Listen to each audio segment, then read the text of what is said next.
Assalamualaikum warahmatullahi wabarakatuh. Tuan-tuan yang dirahmati Allah Subhanahu wa taala. Perjalanan Rasulullah SAW ke Taif selama 9 tahun sejak Rasulan Nabi Muhammad SAW ini telah berusaha menyampaikan ajaran Islam dan mengusahakan hidayah serta perbaikan kaumnya di Mekah. Namun sangat sedikit yang menerima ajakan beliau, kecuali orang-orang yang sejak awal telah masuk Islam. Selain mereka, ada orang-orang yang belum masuk Islam tetapi siap membantu Rasulullah SAW. Dan kebanyakan kaum kafir yang ada di Mekah ini selalu menyakiti dan mempermainkan beliau dan para sahabatnya beliau ini. Abu Thalib termasuk orang yang belum masuk Islam, namun sangat mencintai Nabi SAW. Ia akan melakukan apa saja yang dapat menolong Nabi SAW. Pada tahun ke-10 kenabian, ketika Abu Thalib meninggal dunia, kaum kufar semakin berkesempatan untuk mencegah perkembangan Islam dan menyakiti kaum muslimin. Rasulullah SAW pun pergi ke Taif. Di sana ada suatu kabilah bernama Sakif yang sangat banyak anggotanya. Beliau berpendapat jika mereka memeluk Islam, kaum muslimin akan terbebas dari siksaan orang kafir tersebut dan akan menjadikan kota itu sebagai pusat penyebaran Islam. Setibanya di Taif, Nabi SAW langsung menemui 3 orang tokoh masyarakat dan berbicara dengan mereka, mengajak mereka kepada agama Allah Subhanahu wa taala dan mengajak mereka agar membantu Rasulullah SAW. Namun mereka bukan saja menolak, bahkan sebagian bangsa Arab yang terkenal dengan adatnya yang sangat menghormati itu pun tidak mereka lakukan. Bahkan mereka menjawab dengan terang-terangan dan menerima beliau dengan sikap yang sangat buruk.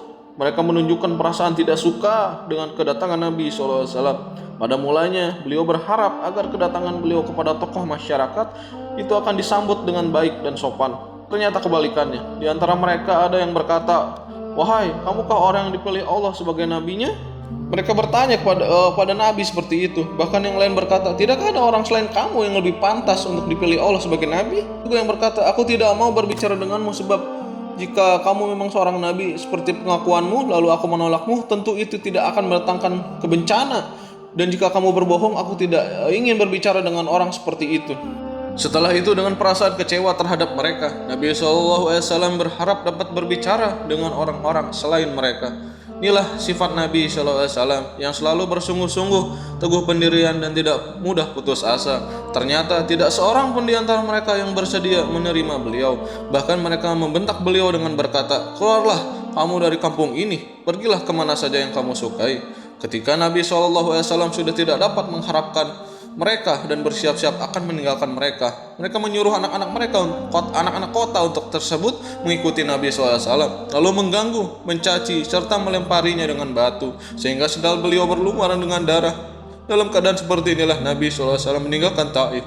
Ketika pulang beliau menjumpai sebuah tempat yang dianggap aman. Lalu Nabi SAW berdoa, "Ya Allah, kepadamulah kuadukan lemahnya kekuatanku, kurangnya upayaku, dan kehinaanku dalam pandangan manusia.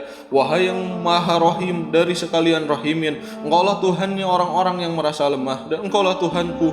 Kepada siapakah Engkau serahkan diriku? Kepada orang asing yang akan memandangku dengan muka masam, atau kepada musuh yang Engkau berikan segala urusanku? Tiada keberatan bagiku, asalkan Engkau tidak marah kepadaku. Lindunganmu sudah cukup bagiku. Aku berlindung kepadamu dengan nur wajahmu yang menyinari segala kegelapan, dan dengannya menjadi baik dunia dan akhirat. Dari turunnya murkamu kepadaku atau turunnya ketidakridhoanmu kepadaku, jauhkanlah murkamu hingga Engkau ridho. Tiada daya dan upaya melainkan denganmu." Allah Subhanahu wa taala, penguasa seluruh alam, pun memperlihatkan keperkasaannya. Demikian sedih doa Nabi SAW, sehingga Jibril alaihissalam datang untuk memberi salam kepada beliau dan berkata, "Allah Subhanahu wa taala mendengar perbincanganmu dengan kaummu, dan Allah pun mendengar jawaban mereka, dan Dia mengutus kepadamu malaikat penjaga gunung agar siap melaksanakan apapun perintahmu kepadanya." Malaikat itu pun datang dan memberi salam kepada Nabi SAW, seraya berkata, "Apapun yang engkau perintahkan akan kulaksanakan. Bila engkau suka, akan kubenturkan kedua gunung di samping kota ini, sehingga siapa saja yang tinggal di antara keduanya akan hancur binasa. Jika tidak, apapun hukuman yang engkau inginkan, aku siap melaksanakannya." Rasulullah SAW yang bersifat pengasih dan mulia ini menjawab, "Aku hanya berharap kepada Allah, seandainya saat ini mereka tidak menerima Islam, semoga kelak keturunan mereka akan menjadi orang-orang yang beribadah kepada Allah Subhanahu wa taala." Masya Allah, demikianlah akhlak Nabi yang mulia. Kita mengaku sebagai pengikutnya, namun ketika kita ditimpa kesedikit kesulitan atau celaan, kita langsung marah. bahkan menuntut balas seumur hidup, kezaliman dibalas dengan kezaliman, sambil terus mengaku bahwa kita adalah umat Nabi SAW. Padahal dengan pengakuan itu, seharusnya segala tingkah laku kita itu mengikuti beliau. Jika mendapat kesulitan dari orang lain, Nabi SAW tidak pernah menuakan keburukan dan tidak pernah berkeinginan menuntut balas. Allahumma shalli. Wassalamualaikum warahmatullahi wabarakatuh.